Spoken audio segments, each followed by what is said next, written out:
2, 3, 4.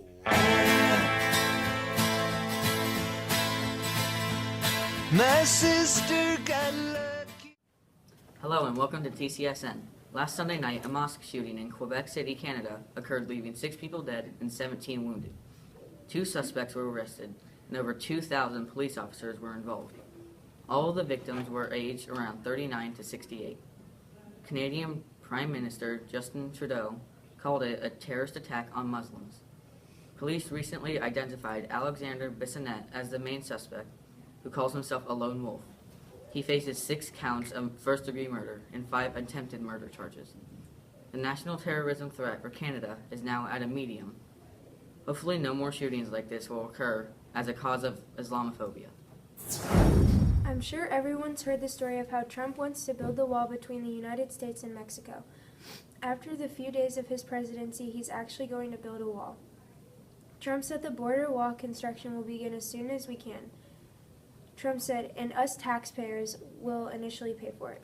Trump signed 2 executive orders that were directing the construction of a wall on the U.S.-Mexico border and boosting border patrol forces and increasing the number of immigration enforcement officers who carry out deportations.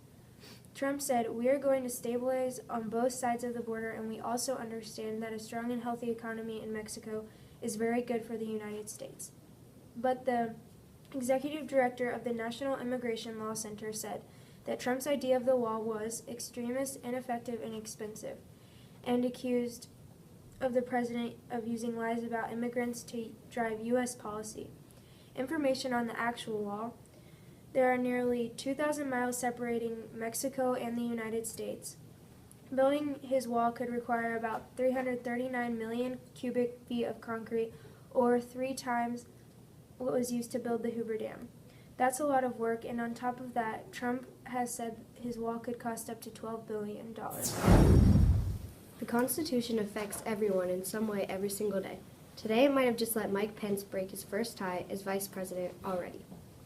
The Vice President of the United States shall be President of the Senate, but shall have no vote unless they be equally divided.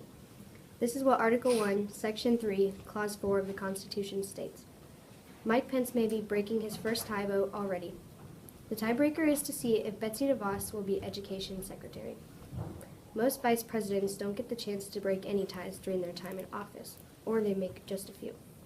Vice President Biden never got that chance, and either did former Hoosier Vice President Dan Quayle. Vice President Cheney, however, broke 8 ties while being in office. The votes are expected to be 50-50 for or against Betsy DeVos. Pence will most likely be for her because she has contributed $2.5 million to Hoosier politicians and $1.7 million into Indiana. She also contributed $95,000 to Eric Holcomb, and he was Mike Pence's chosen successor.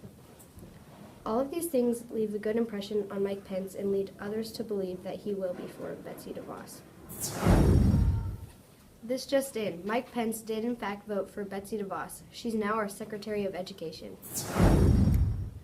Do you have a family member who's trying to get out of the addiction of smoking and using an e-cigarette, also known as e-cig? Well, it turns out they may still be at risk. A study was taken saying if any heart disease factors were found, and they found 2 factors elevated in 16 e-cig smokers compared to 18 non-smokers. Because they studied such a small group of people, just 2 or 3 people could screw up the data. Users in the study that people who used e-cig showed signs of heartbeat patterns that indicated high levels of adrenaline, also known as epinephrine, in the heart, a sign of heart disease risk. But we don't know what actually causes the heart disease risk in the e-cigs. So next time you see a family member or friend using an e-cigarette, make sure to tell them. Have you ever had a special bond with a teacher? This 4th grade teacher has a secret handshake with all 40 of his students. Each and every day they'll line up outside of his class in alphabetical order, and they all do their secret handshake with him. The teacher says that this will help them learn independence and self-confidence in themselves to help them succeed in life. The kids say that this helps them feel special and unique from one another, and it helps them feel very special. The teacher remembers all 40 kids' handshakes, and they all said that it makes them feel good about themselves in a very good way, and it makes them separate themselves from others. In all conclusion, this teacher is teaching kids to be independent and not be a follower in the crowd, but to be a leader in the crowd.